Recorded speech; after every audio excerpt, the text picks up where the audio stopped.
Welcome, Crowdfunding Roundup this week. What do we got going on? I know that there's more of you out there because the giveaway video from earlier this week, we're at like 500 comments. So that beats my daily average video of about 20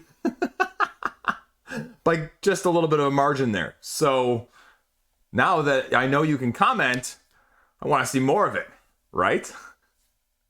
Okay. That's all I got. Prelude over. What is on crowdfunding this week? What do you need to know about it? And my thoughts and opinions on it to go right alongside. Let's do this. My top pick of the week is Scholars of the South Tigris.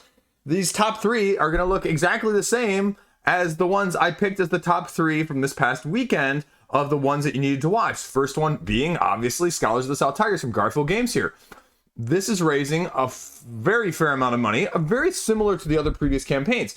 But the comparisons are that this one's going to be slightly heavier in terms of the interactions. However, you'll notice that the time that they have listed here is not significantly longer because the gameplay mechanics of this are a little bit more tied to when certain cards get revealed, you play a certain number of rounds until then. There is not a set number of rounds that you are playing.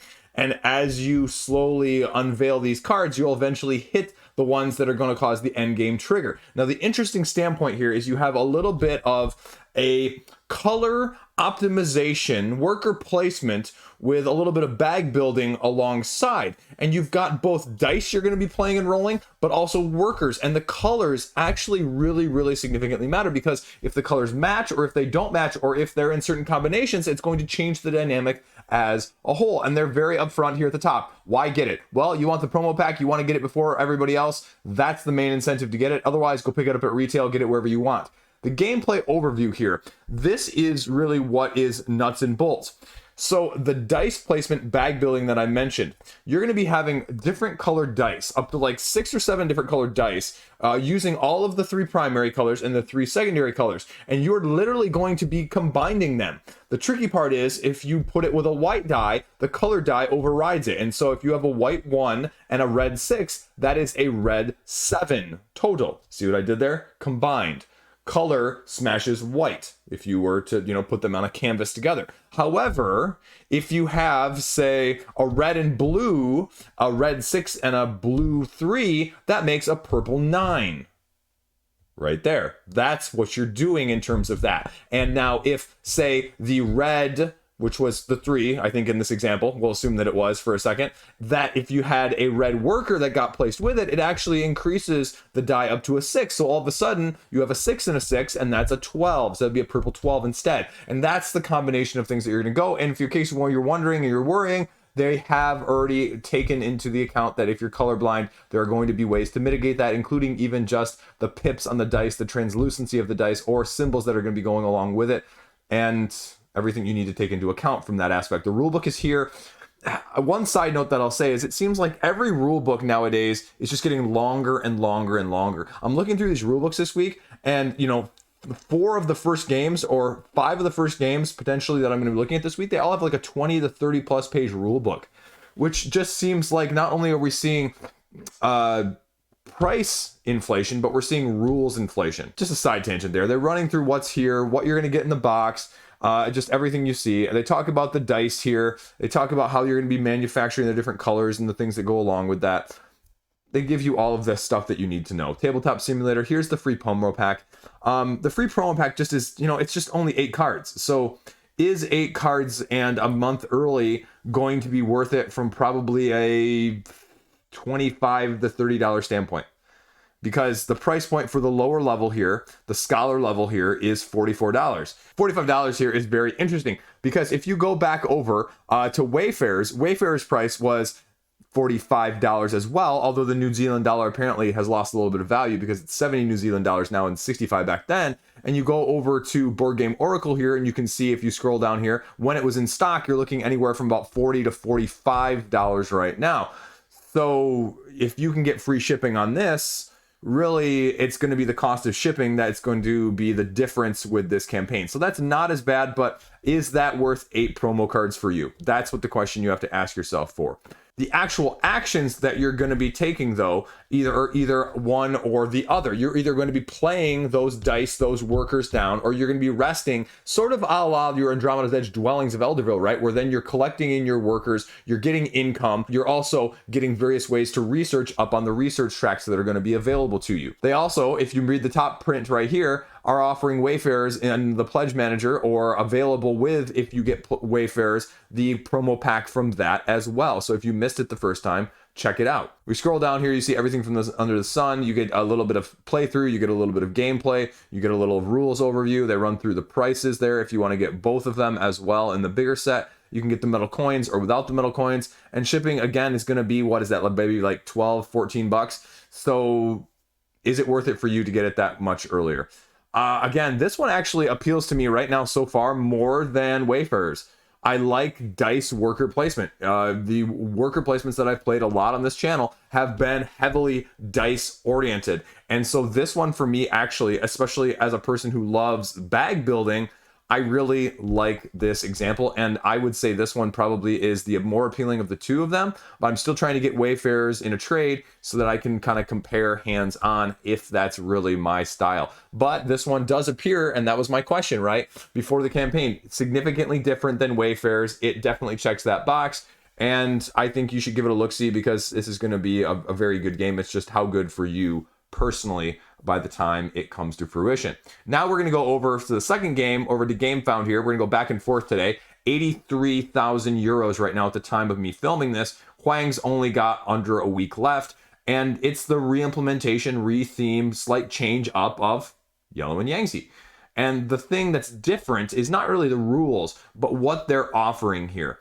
What they're offering is a deluxe pledge for 59 euros and a standard pledge for 45. If you're like me, I think, personally speaking, this standee version looks a lot better. They're actually going to have the standees be exclusive, so I'm not sure what retail is going to look like. You're also getting included in this pledge level a 5th player expansion. If you're following beforehand, you're like myself, you're getting the Royal Palace expansion as well. And that is down here, that's noted with these add-ons. They listened to backers that wanted more of the Yellow and Yangtze, so they're offering the Wooden Leaders set. This is the Royal Palace expansion. It does not tell us what this is at all, though, yet on the page or anywhere in the updates. And then the other interesting thing that I am tempted just to get all by itself, but I also think it's about twice as much as it probably should be price-wise. I mean, I would love this map. This would look amazing. I am... You know, in terms of deluxifications, the one thing I'm really seriously considering for a few games, this is it. It's a double-sided playmat. It's awesome looking. And so I really kind of want it, but 45 euros, that's insane. Because again, that's before shipping. That's even if I get the Royal Palace as my add-on. I mean, I'm looking at somewhere between, you know, almost 100 euros plus to get a copy of a game I already have. Because I do. You can see here, they show a little bit of the exclusive, the screens, and then the standees down here. Oh, sorry. These are, the miniatures are exclusive there, and the standees are exclusive down here. But that's the question, right? Like, what's not going to be, or what's going to be at retail if those are both considered exclusive? It's fine. It's fine. I don't need that. I'm thinking about getting the standard pledge just because I think it really looks kind of cool. But I haven't seen any information on the Royal Palace expansion. I would love to know if I can get just the add-ons and make them compatible somehow with my base game of Yellow and Yangtze, because then I would think about seriously just picking up the playmat and the free add-on expansion that I got for following it to begin with. But haven't seen anything hide nor hair of that from Phalanx here. So we'll see what happens before the end of the campaign, because if you don't have a copy of this, that 49 euro pledge is really, really sweet looking, especially if you have the early follower and you get the 5th player expansion, which is completely unnecessary. That's a great price point because you can't get Yellow and Yangtze on the secondary market for anywhere near that. So definitely give this one a look-see if you have any interest, because Yellow and Yangtze is a freaking amazing, amazing game. Next up, we have An Age Contrived. This is a sci-fi crunchier medium weight Euro style game. The difference here with this one, if we scroll down, is the mechanics from the other midweight Euro game that we just talked about, because you have more of an engine build, resource programming, and combo driven system here. I think the system itself is really cool because when you scroll through what you're actually doing mechanically speaking, it gives me very much vibes of Alley Cat Games' more recent crowdfunding, the game that just ended, of Arborea, because you have these monuments that you're going to be constructing and you're building them piece by piece as part of your strategy. But what the Arborea comparison is going to be here is you have this resource programming chain that's going to be sliding down, as you saw with the worker placements in Arborea. And as you're doing these, the energy tokens get slotted into areas that are going to give you abilities to get certain amount of actions depending on how many of them you want to use on a turn-by-turn basis, because you're not locked into needing to use them. You can use as many as you want and then stop and reset your engine. You're upgrading your engine both physically and metaphorically, and it has positive player interaction. So if you do something else, it's going to benefit potentially other people. Like, I love that following mechanic, right? Like, someone else takes an action, I can get a lesser mechanic action of the similar type. I love that style in this game. Now, if you had told me that 2 of my top 3 games this week, or even potentially for the month of March, might be midweight Euro games, well, I'd look at you crazy. But 3 of the last games that I have literally played in the last week have been midweight Euros. I played Butoku, I played Hamburg, and I played Jerusalem Domine Ani, the new upcoming release from De Vere Board Games. And so if you had told me that my interest would be skewing slightly that way, now I'll tell you this, I'm not good at those games. That's a whole nother thing. But I'm finding more of those types of mechanics in select situations more enjoyable. And so this looks more, especially with the programming, the tactical nature, the engine combo building. I love engine combo building. I love dice worker placement. The base pledge here is going to get you 2 additional modules in terms of the extra monument here and the module for divine winds. This is going to get you extra deluxifications from a component standpoint, and this is going to get you miniatures that with the ability to also sun drop them. There's a little bit of exclusive, and then you're going to get some of these components that are new as well. They run you through the miniatures here, that what they're going to look like and what's going to be in the box. And then they run you through, okay, these are all what's in there. This is all what's in there. Game trays, limited, deluxe. Videos here all over the place from all of the major people that you're going to have any interest in. And so, definitely check it out if you have any interest from this, because it is really looking like one of the best potential Euro games coming to crowdfunding. And if you had told me at the beginning of the week that they were actually not going to only be over 100,000 and they were actually keeping up with Scholars of the South Tigris, I would have been really, really impressed. So that's a lot of videos. Wow, there's a lot of videos on here. So give it a look-see. You can get a few of the little things added on if you want to, just as a piecemeal. And they've got a few stretch goals that they're already busting through as well. A little bit of game content, again, a little bit of deluxification there. Other side note, they put in very, very clear terms here that $1 pledges will get you access to the pledge manager. Shipping is whatever it's going to be. So that's An Age Contrived. Not sure how I would have felt beforehand, but I'm really impressed, and I think other people are too, and that's why they're getting the funding that they're getting. So there you go. Next up, we have Sally Face Strange Nightmares. Now, this is based off an IP of a video game now coming to the tabletop of, Sally Face. This is by the same company that put out Binding of Isaac. And the issue I have with this is there's a couple videos on here that, talk about it. There's a couple links to a couple articles.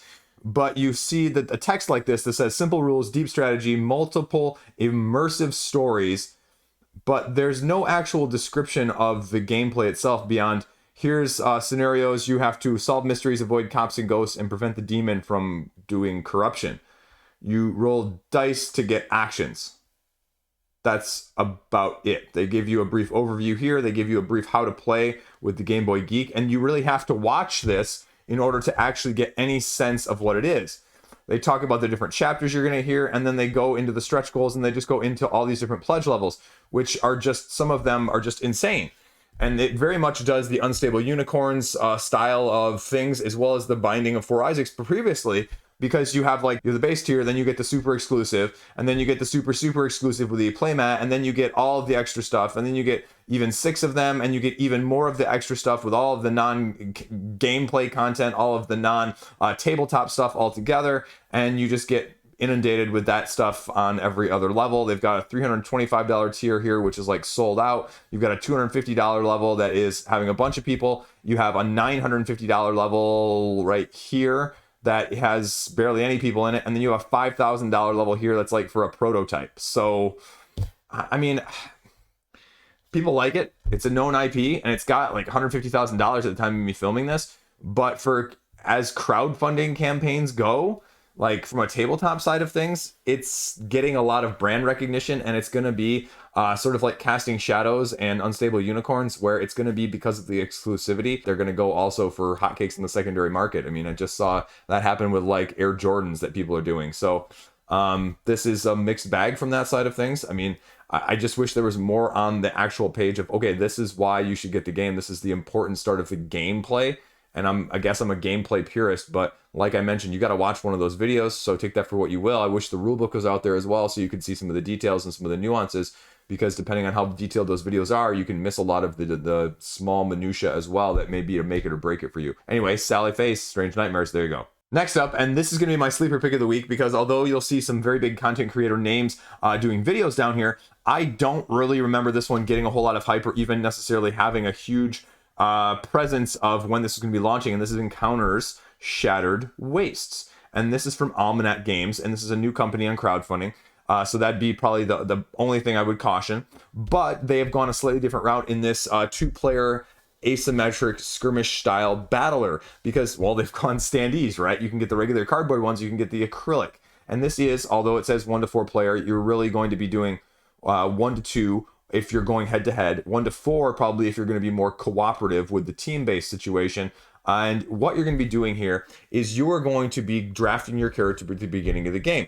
And as you saw with this little graphic, there are numbers at the bottom of this card, each corresponding to the 4 different categories of items and equipment that are going to be available to you. And you draw a certain number of those cards based on that number. And then at the beginning of the game, you'll have, I think, what is it, like 7 or 8 total cards there. And so you choose 3 of them in total to equip your character with. So you are going to have a variety of things, and they're going to be from different sections. You know, you've got like your armor and your magic and your artifacts, and, you know, and so you draw a certain number of those, and you get to pick and choose. So you have a little bit of customization here. Like it says, draw 8, choose 3. Then the enemies you're going to be going up against as you're battling them. But as it shows you here, you have a dice-based system, so you need to be aware of that. The strength cards that are represented over on the side of the board here are the actual health and power. If you are able to put wounds on them, that does damage to your enemy. However, all enemies have 2 sides, including your hero, because if your hero gets knocked out, they get quote unquote shattered. That's where the name of the game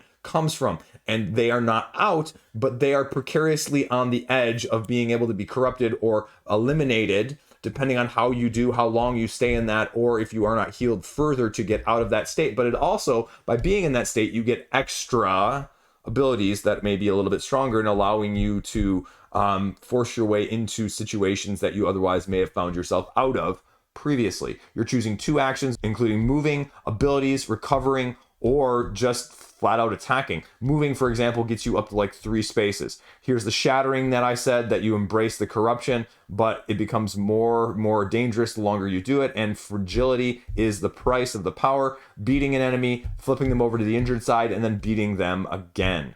The different pledge levels here, $55 is your standard edition with all of the stuff you see here. The deluxe edition is going to get you foils. It's going to get you the acrylic standees that I mentioned, as well as the box, a playmat, and some extra dice. Acrylic standees are really cool looking. You can get them alternative art as well on top of that if you want ones that are just completely different depending on what mode you're going to play. And they're about to hit a couple stretch goals here, so we'll see what they get in terms of locations. That basically adds another asymmetric ability to fight in a different area or add terrain to the area as well. So there are your videos. Again, I wasn't kidding about all the big boys and girls that have channels are getting this out there. The rulebook is right there. It's a really easy read. And, you know, even though it is, again, like I mentioned at the beginning, about a 24-page read or so, and shipping is going to be what it's going to be.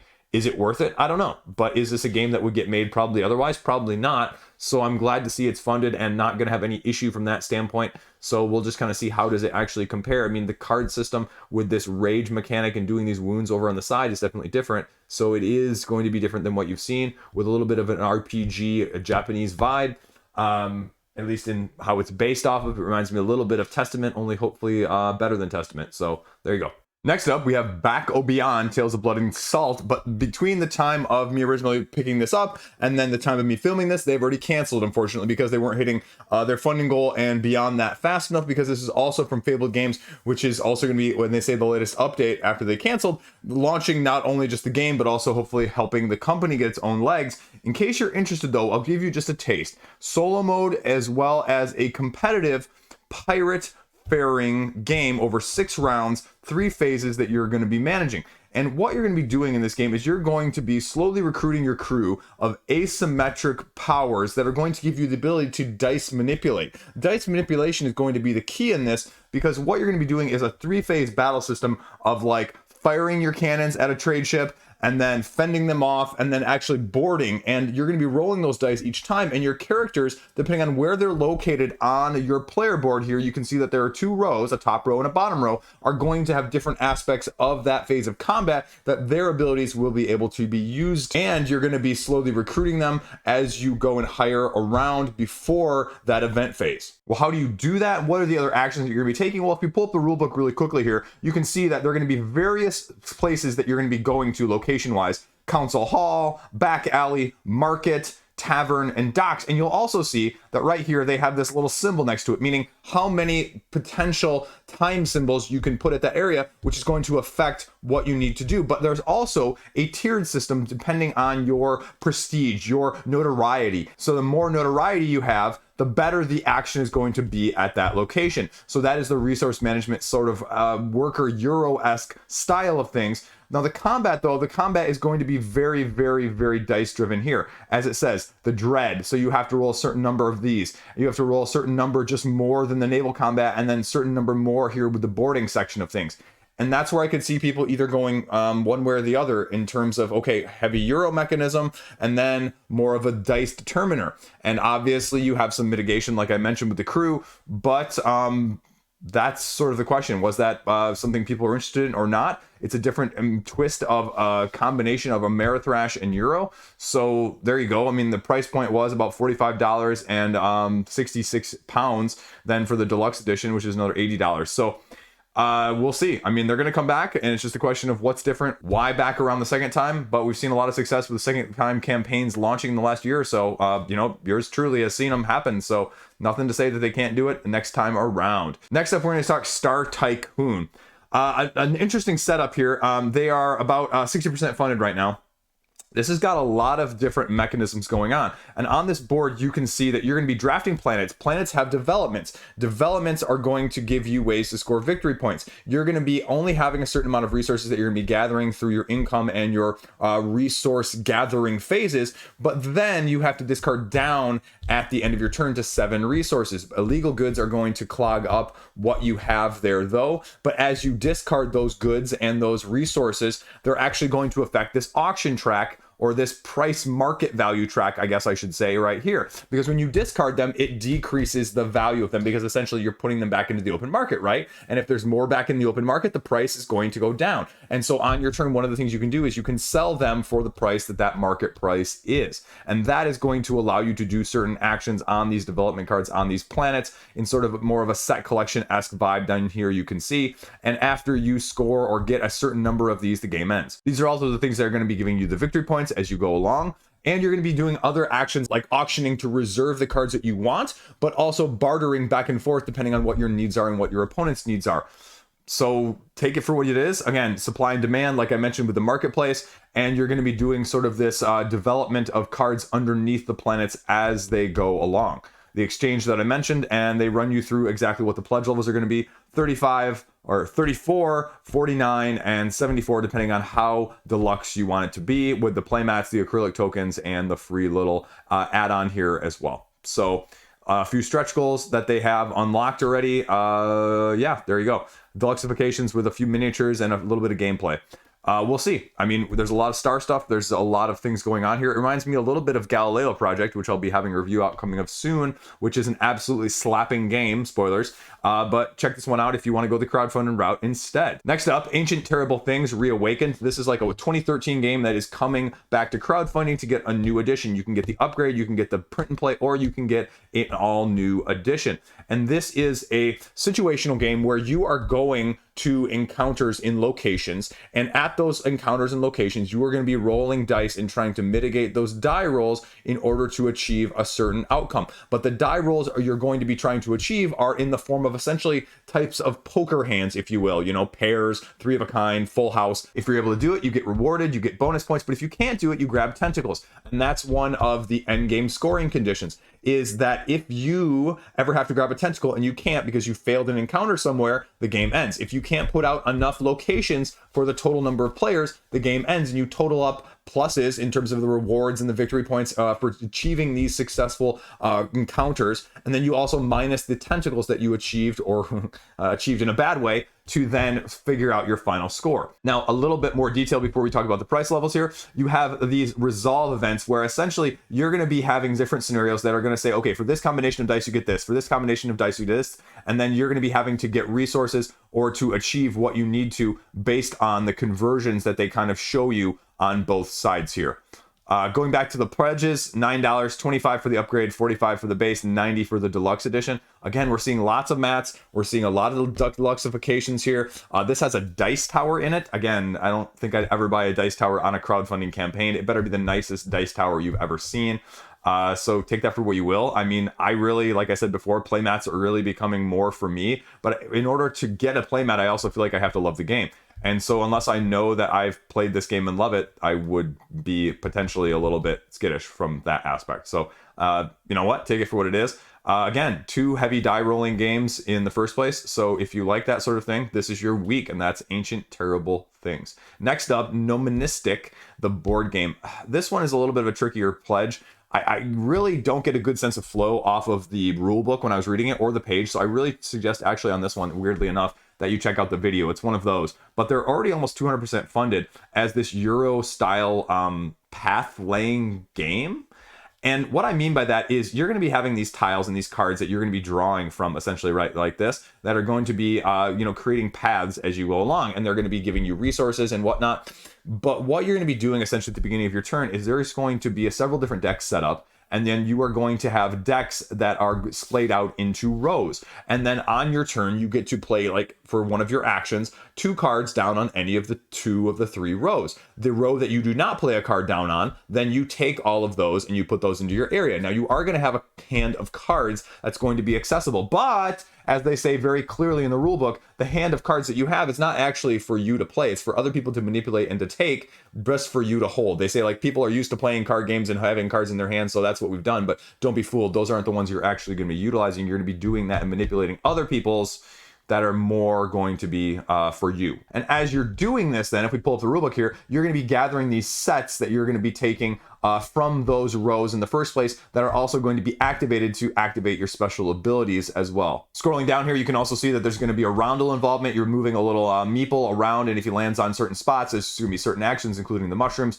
or back on the mischief spot. And the thing with this is, you'll see these collections up here. These don't actually score you until you go down here and it says you can actually get them into your chest by paying money to be able to score them for endgame scoring. Rinse and repeat. There you go. Special actions. And, this was a very interesting thing here. A couple different modes. But the other aspect of things I was really surprised by, they say they've been developing this game for like years and years and years. But there are what they say, 9 different expansions or something. Something along those lines. We'll pull it up here a second. Add-ons, like all of these expansions, right? And then 2 standalone games as well. The Gnomistic universe here, actually, right? Yeah, so all of this stuff. And I don't think all of this is available, but this is all in the same stuff. So check it out if you want, but that's a lot of stuff. And again, I don't get the greatest sense of the flow, so maybe check out the rulebook if you're interested. Tell me if you can get a better sense of it, but if you are really intrigued by this game, definitely give that video a look-see rather than just the text. Now we're going to pop over here to Backerkit, Soda Pop Collection from Thunder Griff Games. This is actually a collection of 4 bottle or canned abstract games that we can talk about here. Very simple, very straightforward.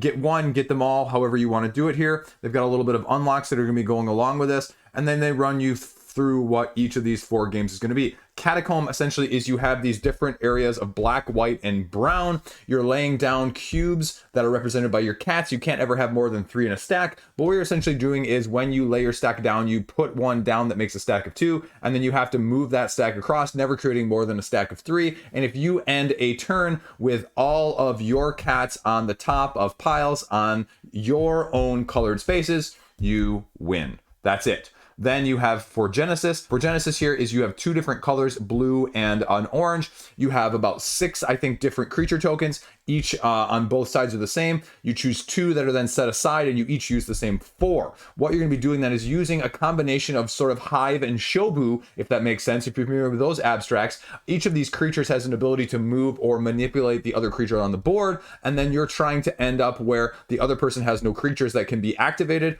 or you make it over with one of your characters into one of their starting spots. There you go. Game number 2.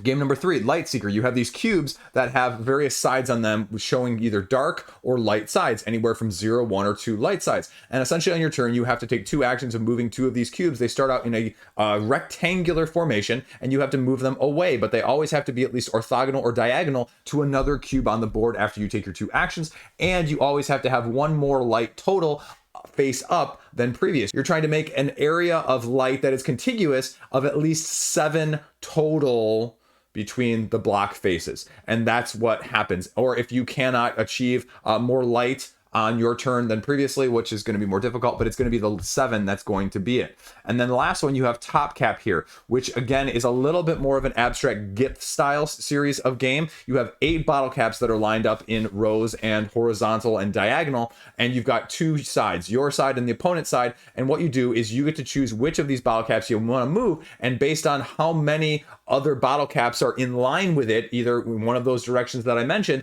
that's how many different spaces you can move. And so if you cannot move one, or you make it over to your opponent's corner, you win.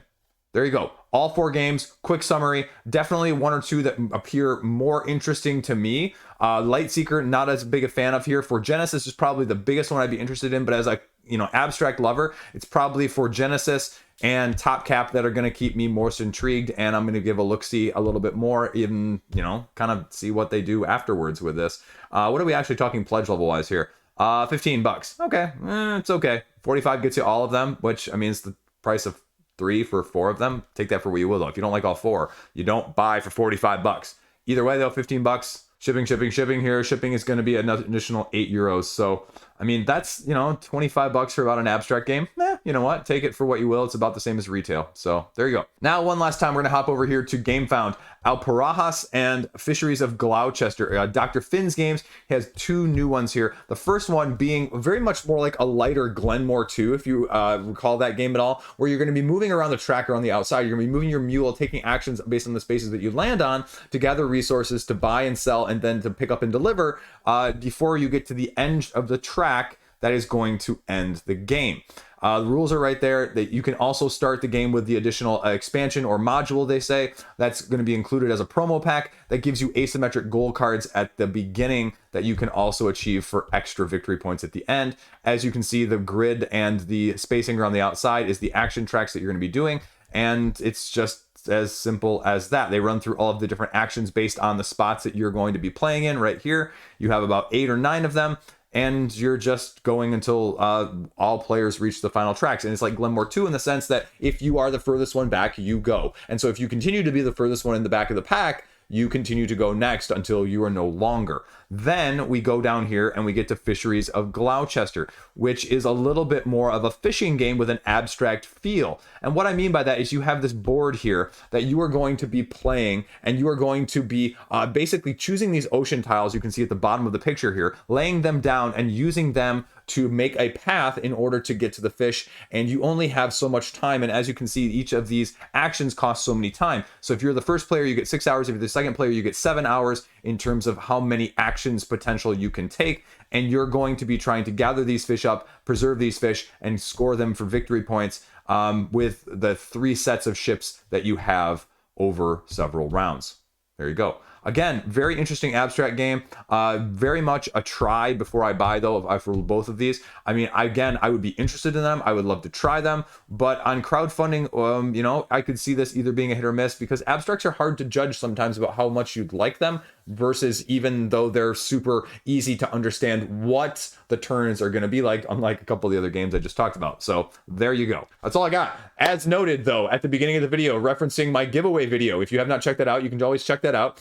But like I said in the video, folks, I will not be contacting you in the comment section telling you you've won. I've gotten about 3 emails so far from people saying, hey, I got a comment that said I won, and to send them money over Telegram. I don't do that. I don't do Telegram. I said specifically in the video to try and prevent this, and I also posted on the community page as well. So I will be putting out, just to reiterate, a separate video declaring the winners and then having you contact me that way. So hopefully, don't get scammed. Don't get scammed, please. That's all I got. Crowdfunding roundup. Hope you like the new thumbnail. Boom. There you go. Have a great day. Stay classy. See you around. Tune in tomorrow. I got some more stuff in store for you.